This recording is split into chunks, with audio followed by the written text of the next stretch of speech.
On the morning of September 11, 2001, 19 men armed with box cutters directed by a man on dialysis in a cave fortress halfway around the world using a satellite phone and a laptop directed the most sophisticated penetration of the most heavily defended airspace in the world, overpowering the passengers and the military combat-trained pilots on 4 commercial aircraft before flying those planes wildly off course for over an hour without being molested by a single fighter interceptor.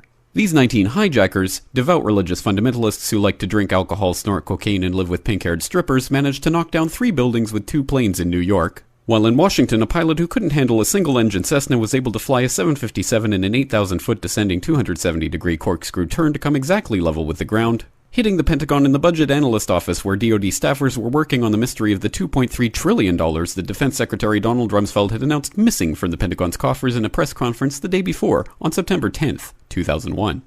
Luckily, the news anchors knew who did it within minutes. Osama bin Laden. The pundits knew within hours. Osama bin Laden.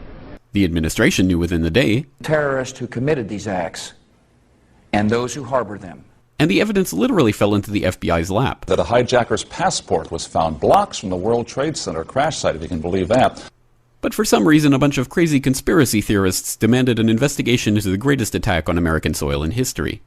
That investigation was delayed, underfunded, set up to fail, a conflict of interest, and a cover-up from start to finish.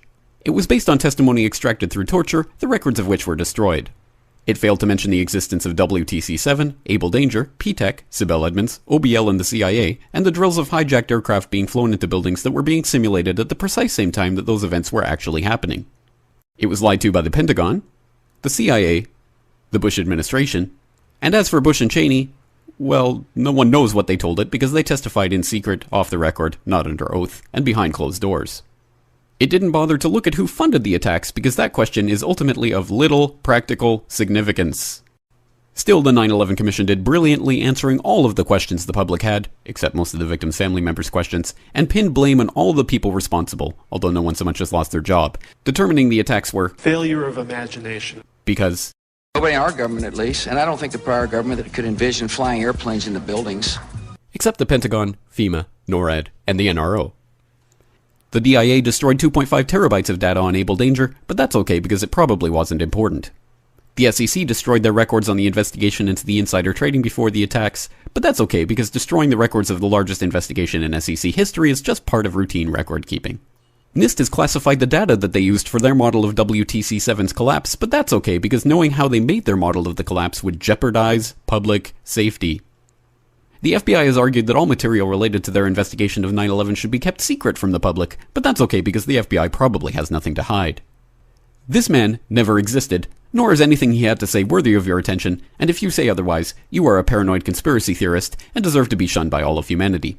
Likewise him, and her. And her, and her, and him. Osama bin Laden lived in a cave fortress in the hills of Afghanistan, but somehow got away. Then he was hiding out in Tora Bora, but somehow got away.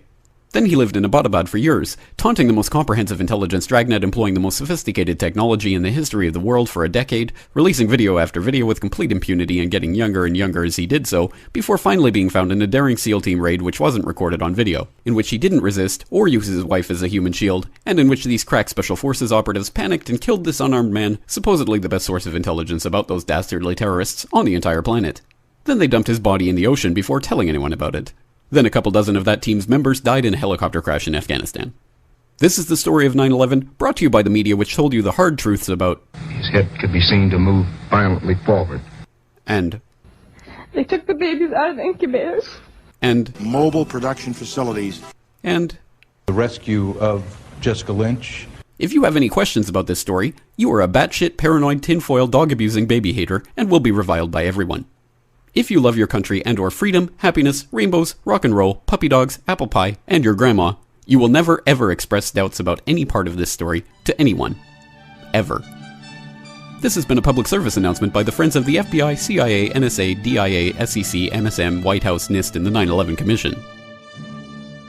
Because ignorance is strength.